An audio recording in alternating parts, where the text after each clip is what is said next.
Hi ஃப்ரெண்ட்ஸ், welcome to Roda Deepika channel. இந்த வீடியோவில் உங்கள் லக்கேஜை டென்ஷன் ஃப்ரீயாக நீங்கள் பேக் பண்ணி சூப்பராக உங்கள் வெக்கேஷனை என்ஜாய் பண்ணுறதுக்காக ஒரு 7 டிப்ஸ் உங்களுக்காக. வாங்க என்னென்ன டிப்ஸ்ன்னு இப்போ பார்க்கலாம். Tip number 1, have a handy list. அந்த லிஸ்ட் என்னன்னு யோசிக்கிறீங்களா? வேறு ஒன்றும் இல்லைங்க, நம்ம லக்கேஜ் என்னென்ன பேக் பண்ண போடுறோன்றத நீட்டாக ஒரு பேப்பரில் நம்ம முன்கூட்டியே எழுதி வச்சுக்கிட்டோன்னா நம்ம பேக் பண்ணும்போது நம்மளுக்கு ஈஸியாக இருக்கும். அது மாதிரி தாங்க நான் ஒரு லிஸ்ட் எப்பயும் எழுதி வச்சுருக்கேன்.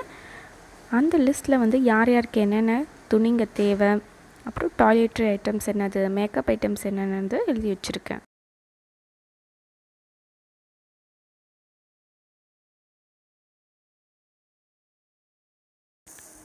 Tip number 2, make travel items easy to find.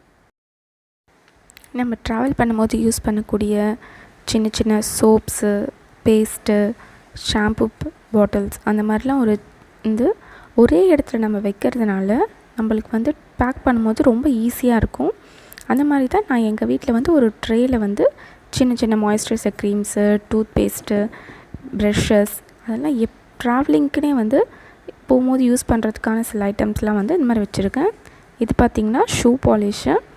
இதெல்லாம் ஹோட்டலில் ஸ்டே பண்ணும்போது அவங்க கொடுப்பாங்க. அதெல்லாம் நான் இந்த மாதிரி ஒன்றா சேர்த்து வச்சு இப்போ நான் ட்ராவல் பண்ணும்போது யூஸ் பண்ணிக்கிறேன். அந்த மாதிரி உங்கள் வீட்டில் நீங்கள் ட்ராவலிங்காக என்னென்ன ஐட்டம்ஸ் யூஸ் பண்ணணுன்னு நினைக்கிறீங்களோ அதெல்லாம் நீங்கள் ஒரே இடத்துல சேர்த்து வைக்கும் போது பேக்கிங் அப்போ ஈஸியாக இருக்கும். Number 3, utilise jewellery gift purses. நம்ம நகை வாங்கும்போது நம்மளுக்கு இந்த மாதிரி கிஃப்ட் பர்சஸ் கொடுப்பாங்க. அதெல்லாம் தூக்கி போடாமல் நம்ம பத்திரமா சேர்த்து வச்சு நம்ம இது ட்ராவலுக்கு யூஸ் பண்ணிக்கலாம். ட்ராவல் பவுச்சஸ் மாதிரி. இது கூட ஒரு ஜுவல்லரி ஷாப்பில் கொடுத்தது தான். அதில் அவங்களோட பேர் இருந்தது. அது நான் நெயில் பாலிஷ் ரிமூவரை அழைச்சிட்டேன். இப்போ பாருங்கள், அதில் அது பேர் கூட இல்லை. இது கடையில் வாங்கின மாதிரி சூப்பராக டிசைனோடு இருக்குது. இப்போ அந்த மாதிரி ஒரு பர்ஸில் தான் நான் ப்ரெஷ்ஷு, டங் க்ளீனர் அதெல்லாம் போட்டு வச்சுருக்கேன். Tip number 4, lay it out. நம்ம எடுத்துகிட்டு போகணுன்னு நினைக்கிற எல்லா பொருளையும் இந்த மாதிரி பெட் மேலே நம்ம அடுக்கி வச்சிட்டோன்னா நம்ம எந்த ஒரு பொருளையும் மிஸ் பண்ண மாட்டோம். நம்ம கண்ணு முன்னாடியே எல்லாம் இருக்கும். பேக்கிங் அப்போ நம்மளுக்கு தேடி தேடி எடுத்து வைக்க வேண்டிய அவசியமே இருக்காது. Tip number 5, take everything but as required. இது ஒரு நிஜமாலே இம்பார்ட்டண்ட் பாயிண்ட்டுங்க. ஏன்னா நம்ம ட்ராவலிங் அப்போ நிறைய பொருள் எடுத்துப்போம்னு நினைப்போம். ஆனால் நிறைய பொருள் யூஸ் பண்ண மாட்டோம். அதுக்காக நம்ம என்ன பண்ணலாம், நம்ம தேவைன்னு நினைக்கிற பொருளை ரொம்ப அதிக குவான்டிட்டி இல்லாமல் ஒரு மினிமம் குவான்டிட்டியில் எடுத்துக்கிட்டால் நம்மளுக்கு ஸ்பேஸ் எஃபெக்டிவாக இருக்கும். பாருங்கள், இப்போ பொட்டு பாக்கெட் நம்ம வீட்டில் நிறைய வச்சுருப்போம். நம்ம என்ன நினைப்போம், இது எடுத்துக்கலாம் அது எடுத்துக்கலாம். அதே ஒரு சின்ன பொட்டு பாக்கெட்டில் தேவையான பொட்டுகளை மட்டும் எடுத்துக்கிட்டோன்னா ஈஸியாக இருக்கும்.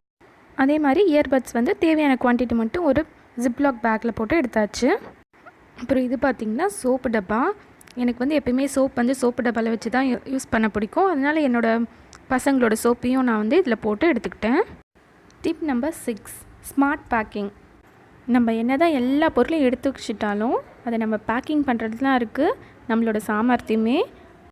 இந்த டிரான்ஸ்பரண்ட் பேக் பார்த்திங்கன்னா என் பசங்களோட டாய்ஸ் கவரு. அதில் நான் இப்போ எல்லா பவுச்சஸும் எடுத்துக்க போகிறேன். ப்ரஷ் பவுச்சு, சோப்பு டப்பா, என்னோடய makeup pouch, extra soap, medicines, moisturisers எல்லாமே இதில் போட்டு எடுத்து வச்சுக்கிட்டேன். காலையில் நம்ம இந்த பவுச்சை தூக்கி நான் வெளியே வச்சுட்டா போதும். எல்லாருக்கும் தேவையானது இதிலேருந்து நாங்கள் எடுத்துக்கிறதுக்கு ஈஸியாக இருக்கும். ஸோ எந்த ஒரு குழப்பமும் இருக்காது, எங்கே வச்சேன்ற தேடுற பிரச்சனையே இருக்காது. அடுத்தது நம்ம முக்கியமாக அடுக்க வேண்டியது நம்மளோட துணிங்க. நான் எப்பயுமே துணிங்களை ஃப்ளாட்டாக அடுக்க மாட்டேன். இந்த மாதிரி நிற்க வச்ச மாதிரி அடிக்கும் போது நிறைய துணிங்க பிடிக்கும், நம்மளுக்கு எடுக்கிறதுக்கும் ஈஸியாக இருக்கும். இப்போ பார்த்திங்கன்னா என் பையனோட துணிங்க ஒரு 8 செட்டு இருக்குது. அதில் என் நடுவில் இருக்கிறது என் பொண்ணோட ட்ரெஸ்ஸஸ்ஸு.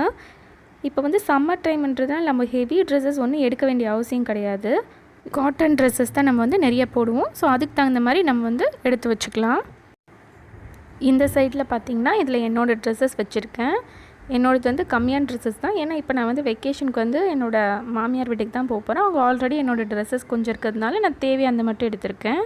இந்த பக்கத்தில் பார்த்திங்கன்னா அந்த பவுச் வச்சுட்டேன். எனக்கு இன்னுமே இவ்வளோ ஸ்பேஸ் இருக்குது. என்னோடய ஹஸ்பண்ட் எங்களை ட்ராப் பண்ணிவிட்டு வரதுனால அவளோட ட்ரெஸ்ஸஸ் இதில் நான் வைக்கல. நான் என்னோடய பேக்கில் தனியாக வச்சுடுவேன். Tip number 7, check your final list. இந்த லிஸ்ட்டு பார்த்திங்கன்னா பேக்கிங்காக எதுவும் கிடையாது. ஆனால் நம்ம வீட்டை விட்டு கிளம்பும் போது நம்ம சில விஷயங்களை நம்ம வீட்டில் செய்வோம். ஜன்னலை சாத்துறது, கேஸ் ஆஃப் பண்ணுறது, அந்த மாதிரி விஷயம்லாம் நம்ம வந்து யோசிச்சு செய்யாமல் இந்த மாதிரி ஒரு லிஸ்ட்டு போட்டு வச்சுக்கிட்டா நம்மளுக்கு வந்து இதை வந்து ஃபாலோ பண்ணிக்கிட்டோன்னா நம்மளுக்கு ஈஸியாக இருக்கும். கிளம்புறப்ப எந்த ஒரு டென்ஷனும் இருக்காது. போகிற இடத்துலையும் நம்ம வந்து சந்தோஷமாக இருக்கலாம். அதுக்கப்புறம் இந்த ட்ராவலிங் டிப்ஸ்லாம் உங்களுக்கு பிடிச்சிருந்தா மறக்காமல் லைக் பண்ணுங்கள், சேனலை சப்ஸ்கிரைப் பண்ணுங்கள். தேங்க்ஸ் ஃபார் வாட்சிங்.